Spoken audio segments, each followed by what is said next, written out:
কখনো কখনো আমাদের নিজেদের ভাবনা চিন্তাই জীবনের পথে অগ্রসর হতে বাধা দেয়। আমাদের চিন্তা ভাবনা আমাদের সীমাবদ্ধ করে দেয়।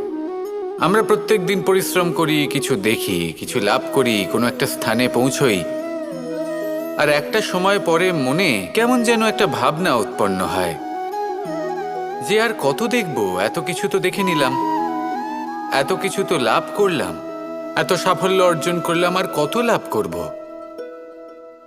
আর সেখানে আমরা থেমে যাই। এটা হয় আমাদের ভাবনার সীমাবদ্ধতার জন্য। কিন্তু যদি জীবনের কথা বলি, জীবন যদি আপনাকে সেই স্থানে পৌঁছে দেয়, তাহলে তার পরবর্তী পথটাও জীবন আপনাকে নিশ্চিত রূপেই দেখাবে। প্রয়োজনটা হলো সেই পথটা দেখার এবং সেই পথে অগ্রসর হওয়ার। আর যেটা আমাদের জীবনযাত্রার সাথে হয়, সেটা জীবনের সাথে এবং আত্মার সাথেও হয়ে থাকে। আমরা জীবনে প্রগতি লাভ করি, বিকাশ লাভ করি, কিন্তু একটা সময় পরে আমরা থেমে যাই। আমাদের সেটাই করলে চলবে না। এই জীবনযাত্রা, প্রগতি, বিকাশ, এই সব কিছুর সমাপ্তি তখনই সম্ভব যখন জীবন সমাপ্ত হবে। তাই নিজেকে বাধা দেবেন না, নিজের জীবনের উদ্দেশ্যকে সীমিত করবেন না। সামনে অগ্রসর হতে থাকুন আর আমার সাথে ভালোবেসে বলুন, রাধা রাধা। আমরা সবাই প্রত্যেকদিন পরিশ্রম করি, কিন্তু আমাদের মনে কখনো না কখনো এই প্রশ্ন অবশ্যই আসে যে সবসময় জীবনে অগ্রসর হওয়ার জন্য সেই পথেই কি চলা উচিত যেটা পূর্ণরূপে সুরক্ষিত, নাকি এমন পথেও চলা উচিত যে পথে একটু সংকটও আসতে পারে। এবার আমি আপনাদের বলবো যে বিকাশ কিভাবে হয়। ছোট্ট একটা উদাহরণ দিই বিকাশের। আমরা ছোটবেলায় কিভাবে হাঁটতে শিখি। যখন আমরা শিশু অবস্থায় থাকি, তখন আমরা একটি পা মাটিতে রাখি, দ্বিতীয় পাটি আমরা শূন্যে উত্তোলিত করি। তারপর সেই পা আমরা আবার মাটিতে রাখি, আর তার উপর ভিত্তি করে আমরা আবার অন্য পাটা ফেলি। ঠিক এভাবেই আমরা হাঁটতে শিখে যাই। এবার এক্ষেত্রেও আমরা ছোট্ট একটা ঝুঁকি নিই, আর সেটা হলো যে আমরা পাটি শূন্যে উত্তোলিত করেছি। এতে বিপদ হলো এটাই যে আমরা ভুল করে নিজের ভারসাম্য হারাতে পারি, পড়ে যেতে পারি। অনেকবার পড়েও যাই, কিন্তু তারপরে কি হয়, আমরা আবার উঠে দাঁড়াই আর চলতে শুরু করে দিই। আর ঠিক এভাবেই আমরা হাঁটতে শিখে যাই। এমন জীবনেও হয়। জীবনেও এইভাবেই কর্ম করতে থাকুন। এমন কিছু কর্ম করলেন যার ফলে বিপদ আসতেই পারে, পরাজয় হতেই পারে, কিন্তু সেটা পার করলেই বিকাশ সম্ভব। তাই কর্ম করতে থাকুন আর আমার সাথে ভালোবেসে বলুন, রাধা রাধা।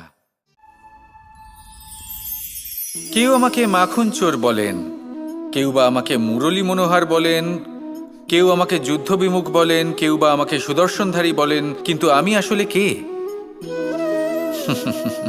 আসুন, আজ আমি আপনাকে আমার আসল পরিচয় জানাবো।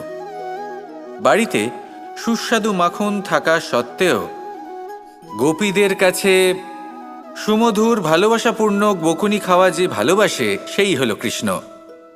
আঙুলে সুদর্শন চক্র থাকা সত্ত্বেও যে রথের লাগাম ধরে থাকবে সেই সিদ্ধান্ত নিয়েছে, সেই হলো কৃষ্ণ।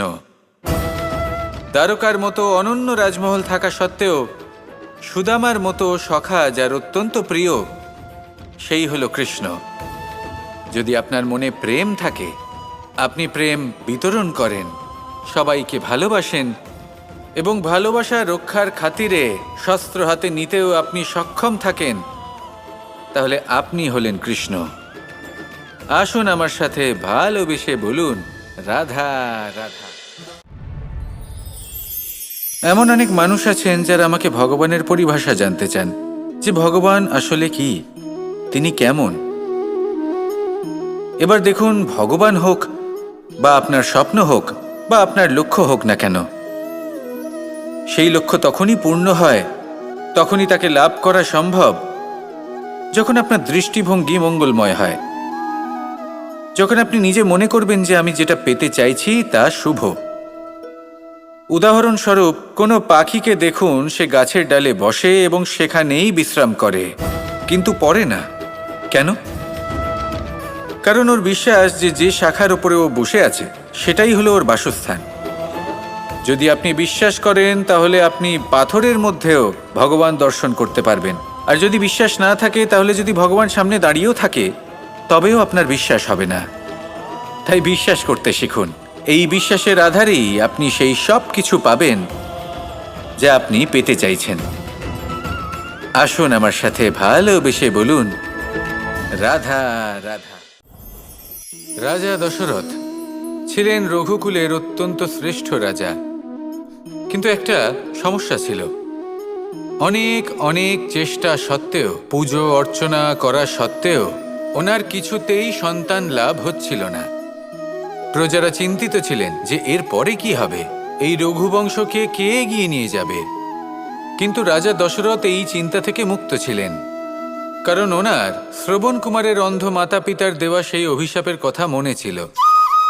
যখন ভুলবশত রাজা দশরথের বাণ দ্বারা শ্রবণ কুমারের মৃত্যু হয়, তখন শ্রবণ কুমারের মাতা পিতা রাজা দশরথকে অভিশাপ দিয়েছিলেন যে তুমিও নিজেই এইভাবে নিজের সন্তানের বিয়োগে, দুঃখে, যন্ত্রণায় কাতর হয়ে মৃত্যু লাভ করবে। এটা ওনার মনে ছিল। উনি মনে করতেন যে এই অভিশাপ যখন উনি পেয়েছেন তখন তো অবশ্যই ফলবে। আমি আমার সন্তান বিয়োগে মৃত্যু লাভ করব, এর অর্থ হলো এটাই যে আমার সন্তান প্রাপ্তি হবে। সেই অভিশাপই ওনার জীবনে বরদান রূপে ফিরে এলো। যখন সঠিক সময় এলো তখন উনি 4 পুত্র লাভ করলেন, আর তারপর কি হলো সেটা আমরা সকলে জানি। এবার এর থেকে আমরা কি শিক্ষা লাভ করলাম? যে জীবনে এই সমস্যা, এই সংকট বা কঠিন পরিস্থিতি এসব তো আসতেই থাকবে। নিয়তিকে আমরা পাল্টে ফেলতে পারবো না, যেটা হবার সেটা অবশ্যই হবে। তাই যেটা হচ্ছে সেটা আনন্দের সাথে যাপন করলে কেমন হয়?